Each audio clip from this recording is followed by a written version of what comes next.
Hello, one and all. Welcome to Kitz Corner here. So let's get into this Twitter file, the Twitter files, I should say, because this is the big controversy that everybody's been talking about. It's been the talk of the town. It's been exploding the Twitterverse. Matt Taibbi releasing the information of how the Hunter Biden story was covered up for during the 2020 election by the folks at Twitter, and how this is being exposed, and also exposing the censorship ploy that Twitter and the government have toyed themselves with uh, to allow for censorship and not releasing vital information to manipulate people and to manipulate the manufactured consent.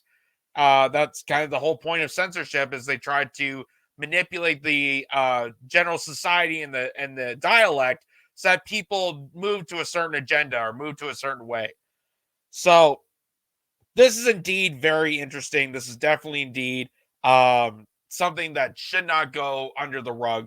So there's a whole thread about this, and well, let's go into this. So Matt Taibbi, very well-known journalist. He does amazing work. He did a lot of work for the Rolling Stone, and then of course he left that and he started doing work for Substack. And he's really fantastic. The stuff that he publishes, the information that he gives us is it's insightful, it's amazing, and it's something that I wish more journalists look towards. Him, Aaron Mate, people like that actually have the strength, the courage, the moxie, the integrity to actually bring information, not, just trying to do it to protect their egos or whatever. Um, as you see on mainstream media. So he breaks this down and says, there's a whole thread to this, and we'll read off the whole thread here. But it starts off by saying the Twitter files tell an incredible story from inside one of the world's largest and most influential social media platforms. It's a Frankensteinian tale of a human-built mechanism grown out of the control of its designer. So it goes on. There's a whole thread to this. This is the whole big Twitter files expose here. And he says Twitter is in its conception was a brilliant tool for enabling instant mass communication, making a true real-time global conversation possible for the first time. In early conception, Twitter more than lived up to its mission statement, giving people the power to create and share ideas and information instantly, without barriers. That was one of the big benefits of Twitter. And that was one of the things that I wish social media looked towards. I wish it looked up to its mission statement. Because nowadays, you look at social media, you look at YouTube as you're watching this right now, you look at any social media platform, it's not living up to its own standards. I mean, it's called YouTube because it's supposed to be able to broadcast yourself, to connect and create content for people. But because of corporations, because of, the partnership and parent company of Google and their ties with the intelligence community and stuff like that, it has just been keeping going downhill and losing touch with its actual origins, its original mission statement of why it became a social media platform. So I wish more platforms were like this. I wish they went back to their original mission statements and the purposes of what social media is supposed to be. But now, because of, this censorship and ties to mega corporations that want to manufacture the narratives and manufacture control of speech, it's no longer social. It's no longer social media. Social media is no longer becoming social, and that's just it's dangerous in a lot of ways. So he says, as time progressed, however, the company was slowly forced to add those barriers. Some of the first tools for controlling speech were designed to combat the likes of spam and financial fraudsters. Slowly over time, Twitter staff and executives began to find more and more uses of these tools. Outsiders began petitioning the company to manipulate speech as well. First a little, then more often, then constantly. By 2020, so this is where the expose starts. By 2020, requests from connected actors to delete tweets were routine. One executive would write to another, more to review from the Biden team. The reply would come back handled. So this is when the government goes into the territory of these big tech companies and tell the big tech companies that you have to censor users. The government is aligning itself with big tech organizations to decide speech on social media. If you look at from the definition of Mussolini himself, the whole point of fascism is when corporations align themselves with the government to oppress an authoritarian regime against citizens and their rights. And here's what we're seeing out in the open. They're manipulating the Twitterverse. They're telling people at Twitter, you have to delete people's speech. You have to delete tweets. And you have to censor these people by the Biden team. And there's the email right there.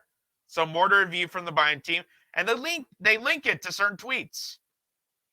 That you have to delete these people, your users, the people that are using your social media. You have to get them out of there. Because we have to manipulate and manufacture consent. Manufacture the agenda to hide the Hunter Biden story right before the election. Because that was from October 24th of 2020. Celebrities and unknowns alike could be removed or reviewed at the behest of a political party. So he also links it to a bunch of emails. So this is why this is big. This is big news. This is a big story. Why this is being all revealed is because not only is he telling firsthand exactly how Twitter manipulates with the powers of the government, trying to manipulate its own platform and hide certain stories, but it's also exposing why Twitter is so corrupted, why a person like Elon Musk bought Twitter and said he was going to open up for freedom of speech. Turns out Elon Musk is not really a fan of freedom of speech either. He just says that he likes freedom of speech when it proves him. When it's okay for him, he's okay with freedom of speech. But getting people like Garland Nixon back, or they suppressed Jackson Hinkle, or they try to go after anti-imperialist voices, it just shows you're not really for freedom of speech. So there you go again. Reported from the DNC. That's just how crazy this is. Both parties had access to these tools. For instance, in 2020, requests from both the Trump White House and the Biden campaign were received and honored. However, the system wasn't balanced. It was based on contacts because Twitter was and overwhelmingly staffed by people of one political orientation. There were more channels, more ways to complain, often open to the left, Democrats, than the right.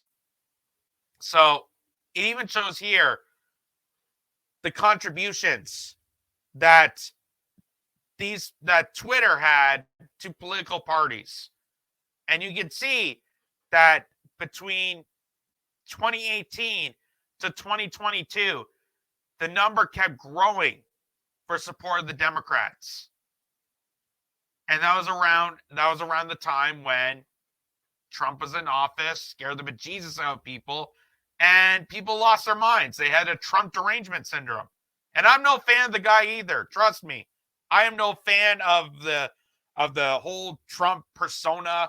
I was probably one of the OG people that didn't really admire him because, The Apprentice, for one thing. There's so much to mention about that. But I didn't lose touch with it. I didn't lose my thinking. I didn't lose my thoughts because of an orange buffoon that became president. I didn't do a complete psychoanalysis meltdown and went absolutely berserk. But a lot of people did. Which is kind of sad. The resulting slant in the content moderation decisions is visible in the documents you're about to read. However, it's also the assessment of multiple current and former high-level executives. The Twitter files, part 1, how and why Twitter blocked the Hunter Biden laptop story.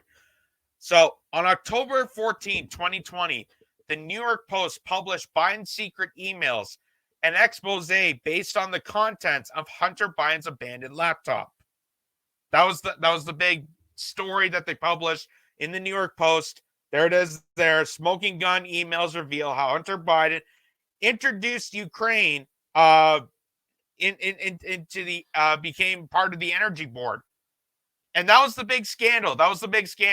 Not the fact that he was a drug addict, not because he had sex with prostitutes, because if you look at any political family, you look at any Richie Rich type personality, you see it all the time. The amount of cocaine and heroin these guys shoot up, and then they go have sex at, fancy Hollywood orgies like that. It's not out of question that's going to happen.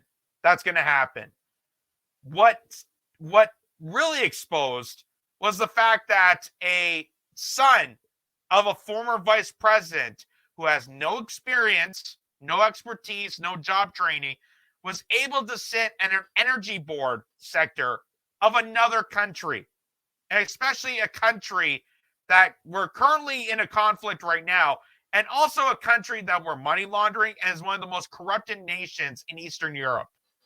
That's why this became such a big deal. That's why the story and the laptop needed to be exposed, but they tried to keep it under the dark. They tried to censor it for so long, especially during the election. They said it was not a big deal. They said it was Russian disinformation. Twitter took extraordinary steps to suppress the story, removing links and post warnings that it may be unsafe. They even blocked its transmission via direct message, a tool Hero reserved for extreme cases. Example, child pornography. So they try to use the tactic that they use for child pornography on an actual news story.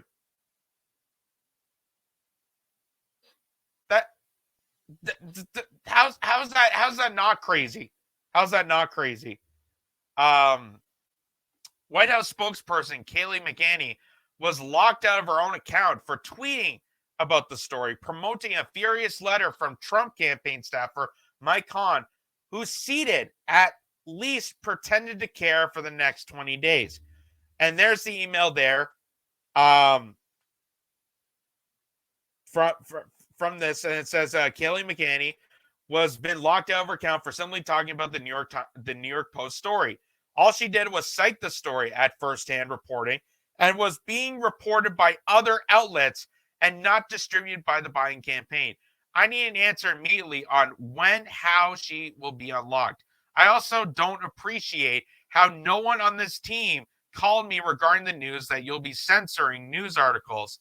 Like I said, I least pretend to care for the next 20 days.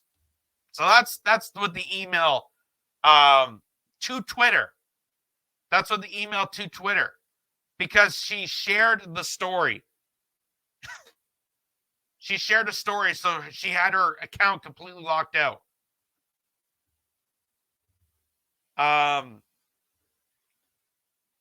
So then this led public policy executive Caroline Storm to send out a polite what the fuck query.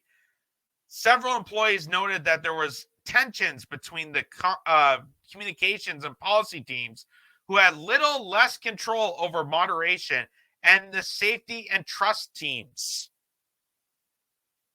And are you able to take a closer look at there?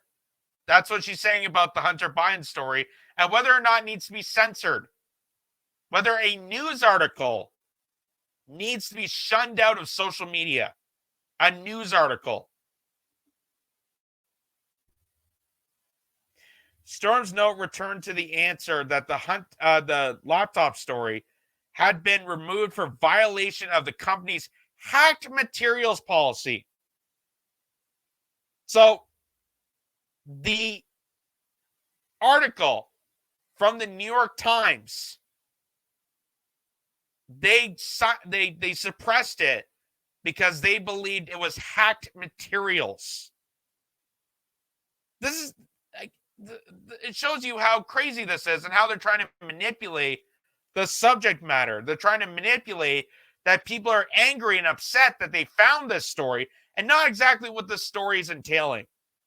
This is the same way that they try to manipulate people's judgment on Julian Assange. They say that he's a hacker. They say that he's an evil guy. They're angry at him that he exposed the corruption of the government, but nobody's angry about the corruption within the government. Nobody was angry enough about the war crimes and the actual unspeakable things. No, people were not angry enough at what Hillary Clinton and Nina Turner, Neera Tanden were doing behind closed doors. They were more angry at the fact that this was being exposed to them. They're angry at the messenger and not what the messenger is actually saying to you.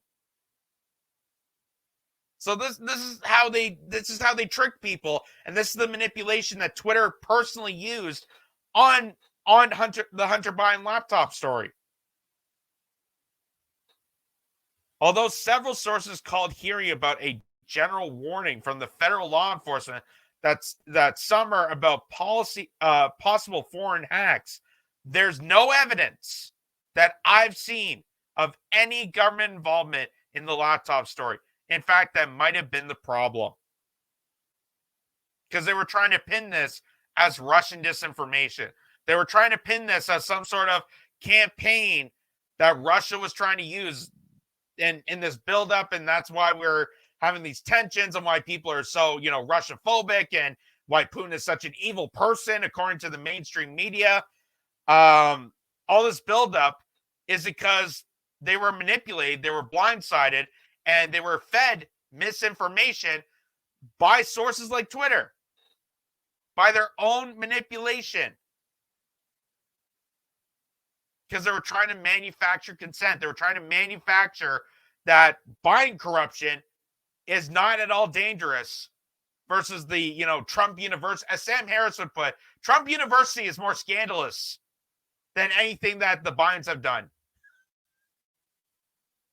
A fake university is more dangerous in Sam Harris's eyes than the fact that a crack addict who has sex with prostitutes somehow got a sitting chairman board job, is at the top of the chain, and an energy sector in another country, one of the most corrupted countries in Eastern Europe. You don't think that's more concerning? You don't think that's more concerning? On top of all the other corruption that the Biden administration and the Democratic Party and the Republican Party and the entire establishment has taken part of.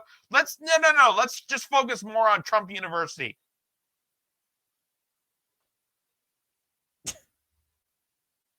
The decision was made at the highest levels of the company, but without the acknowledgement of CEO Jack Dorsey, with former head of legal policy and trust Vijay Gadde playing a key role. They just freelanced it, is how one former employee characterized the decision. Hacking was the excuse, but within a few hours, pretty much everyone realized that there was going to be a hold, but no one had the guts to reverse it. You can see the confusion in the following lengthy exchange, which ends up including Gadde and former trust and safety chief Yoel Roth. Communications official Trenton Kennedy writes, I'm struggling to understand the policy basis for marking this as unsafe.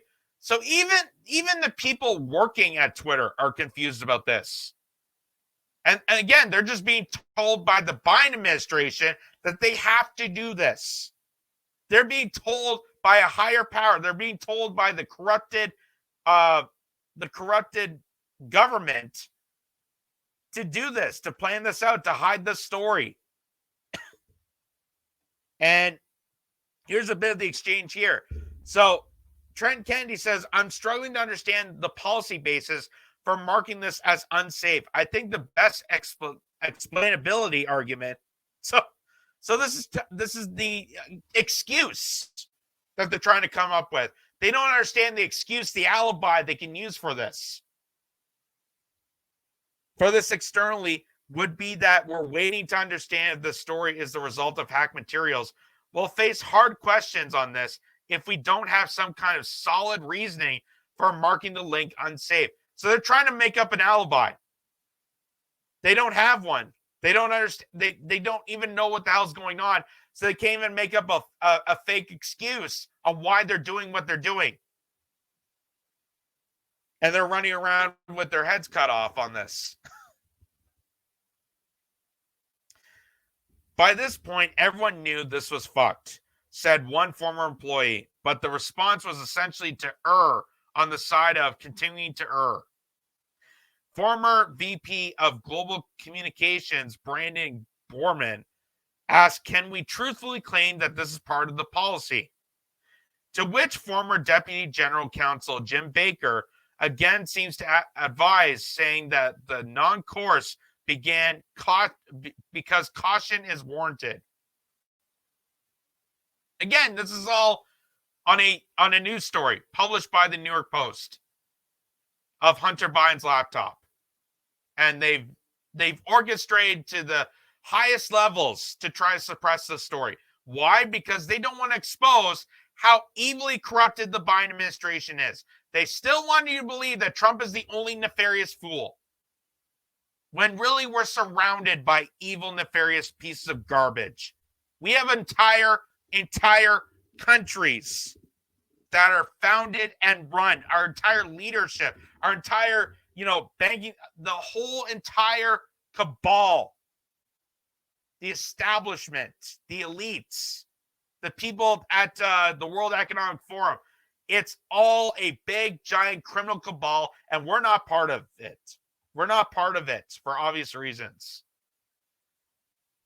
A fundamental problem with tech companies and content moderation, many people in charge of speech care little about speech and have to be told the basics by outsiders.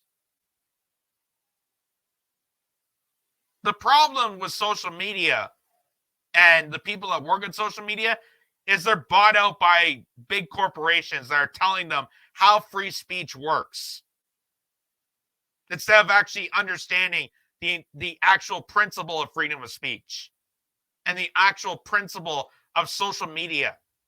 Because social media is supposed to be accessible to everybody.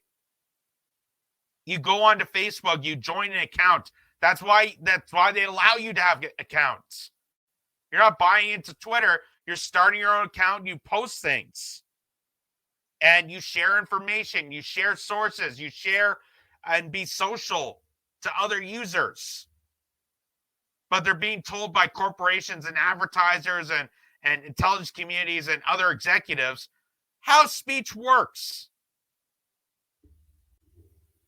In one humorous exchange on day one, Democratic Congressman Ro Khanna reaches out to God to gently suggest she hop on the phone to talk about the backlash re-speech. Khanna was the only Democratic official I could find in the files who expressed concern. I wonder if that's because his wife is not banking on it. Because you know how Ro Khanna's wife is banking on, war crimes and the military-industrial complex, which is why Ro Khanna is not going to actually denounce, the situation in Ukraine. He's not going to denounce attacking Syria. He's not going to denounce the horrific stuff. He's not even denouncing the genocide in Yemen. But they call him a progressive. They call him the most lovable progressive because he's in Silicon Valley and cares a little bit about certain things. A little bit. God replies quickly, immediately diving into the weeds of Twitter policy, unaware Khanna is more worried about the Bill of Rights. Khanna tries to reroute the conversation to the First Amendment, mention of which is generally hard to find in these files.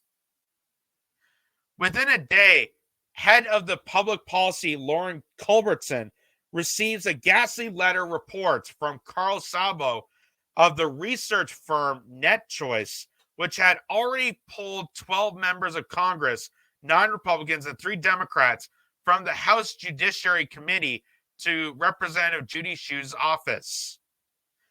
NetChoice lets Twitter know a bloodbath awaits in upcoming Hill hearings, with members saying it's a tipping point, complaining tech has grown so big that they can't even regulate themselves. So government may need to intervene. So this is the speak. I can't even really say much about that. Like, it's just bizarre. It's insane. NetChoice lets Twitter know a bloodbath awaits because people are talking about a story. People are talking about what's happening in the news. Oh my God, it's a bloodbath, and we got to control it. We got to control the speech. We got to go in and tackle it because people are talking about a story, a very specific story. How crazy is this? And we're finally learning now. We're finally learning now the corrupted ways that Twitter has used its tools and manipulation to hide the story perfectly in time for the election. And Matt Taibbi, because of his journalistic integrity, is reporting on this, and he's doing it on Twitter, which so many people are pissed off about that. They're saying that somehow Matt Taibbi is aligned himself with Elon Musk, and he's more corrupted than any other corporate journalist out there. Even though the corporate journalists work for warmongers, and they work for Comcast, which is still the #1 hated company in America. But Matt Taibbi is apparently the awful one. Szabo reports to Twitter that some Hill figures are characterizing the laptop story as tech's Access Hollywood moment. So they're referring to when that video came out, grabbing by the blank. Billy Bush was interviewing Donald Trump, and he said that on the bus, grabbing by the blank. So then they try to suppress this. They try to suppress it at every point in turn. And it's amazing that they're saying it's a tipping point and a bloodbath. They're trying to January 6th this, like, oh, it's tyranny. It's an insurrection. It's crazy. Yeah, when you actually look into it, it's just a bunch of buffoons playing dress up, and they walked in taking selfies at the White House. Is that really an insurrection? Not really. But they have to fearmonger you. They have to convince you and sell you the idea that it was an insurrection so they can tackle it and make things even worse for people. Just like they're doing with this. They got to sell you the idea that censoring the Hunter Biden laptop story right before the election is important because this story is so controversial that it's going to lead to a bloodbath if more people talk about it. Just how crazy that is. Twitter files continue. The First Amendment isn't absolute. Szabo's letter contains chilling passages relaying Democratic lawmakers' attitudes. They want more moderation. As for the Bill of Rights, it's not absolute. So the Democrats are demanding more moderation, more censorship because of this story, because it's exposing the Biden administration and Biden's campaign, because he is the #1 candidate for Wall Street. He's the #1 candidate for the military-industrial complex. He's the establishment choice because they knew Kamala Harris was going to fail. Kamala Harris was their #1 choice, and then she shit the bed, and then now they want Joe Biden. So they're, of course, going to try and suppress more information. And here's some of it here. So it says the Democrats, meanwhile, complained that the companies are inept. They let conservatives muddy the water and make the Biden campaign look corrupt, even though Biden is innocent. They linked this to Hillary Clinton's email scandal. She did nothing wrong because the press wouldn't let the story go. It became a scandal far out of proportion. In their mind, social media is doing the same thing. It doesn't moderate enough harmful content. So when it does, like it did yesterday, it becomes a story. This is what the Democrats are saying about censoring the story and why we need to censor more stories. If the companies moderate more, conservatives won't even think to use social media for disinformation, misinformation, or otherwise. Again, they're trying to make social media less social. And they're trying to pin this on a chunk of the population. They're trying to pin this on the other side, even though they're on the same coin. It's ridiculous. The Democrats were in agreement social media needs to moderate more because they're corrupted democracy and making all truth relative. They pushed on how the government might insist on that. Consistent with the First Amendment, they demurred the First Amendment isn't absolute. The Constitution is not absolute. The First Amendment, freedom of speech, freedom of assembly, freedom of expression, freedom of the press, it's not absolute. Wow. That is unbelievably insane. Unbelievably insane. And thank you to Matt Taibbi for pointing all this out and just showing how much leveled the layers that went into this and how deeply corrupted all this really is. The amount that Twitter, the White House, the intelligence communities all played a part in this right before the election shows how deeply dangerous the big tech industry is, how dangerous censorship can get, how dangerous and manipulated the White House is when it comes to controlling speech. And they want to even control more speech. Like, we already have people from the CIA joining onto Facebook, joining onto Twitter, joining onto these platforms to, silence out misinformation. They're now part of the safety and misinformation boards at social media platforms. But now they're complaining that we need to step it up even more. Step it up even more. There's reporters at the White House complaining that there's too many people talking on social media. There's too many people sharing thoughts and opinions. We got to do something about that.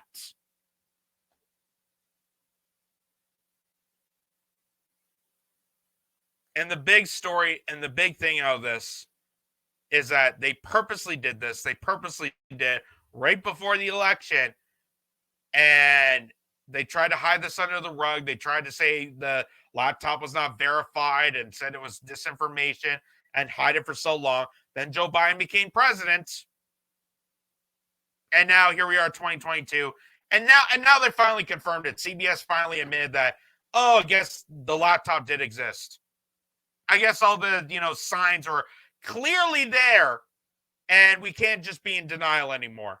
So now they finally admit to that there was a laptop, there is corruption, but we're just gonna roll with it. We're gonna roll with the fact that the Biden administration is so unbelievably corrupted. We're gonna roll with the fact that Hunter Biden, who has no training, no expertise, a sociopathic liar, and a crack addict, somehow got onto the board of another country's energy sector. We're just going to roll with it because the establishment is already winning. They have Joe Biden, and they're continuing to oppress the people. And thanks to Matt Taibbi for this incredible revelation. And we hope that there's more to come on this. And this is why journalism is such a joke corporate journalism is such a joke, and why it comes down to people like Matt Taibbi to do these threads on Twitter to expose just how vilifying and dangerous this all really is. And, they did this for the Hunter Biden story. They've done this with the COVID narratives. They've done this with anything the establishment finds dangerous and threatening to them. They will silence and suppress. They will silence and suppress information to manipulate us, to brainwash us, to get us to fall into line and not realize what's actually happening and see the obvious signs out in the open. That's unbelievably crazy. The amount of levels this went through. And thanks to Matt Taibbi for revealing all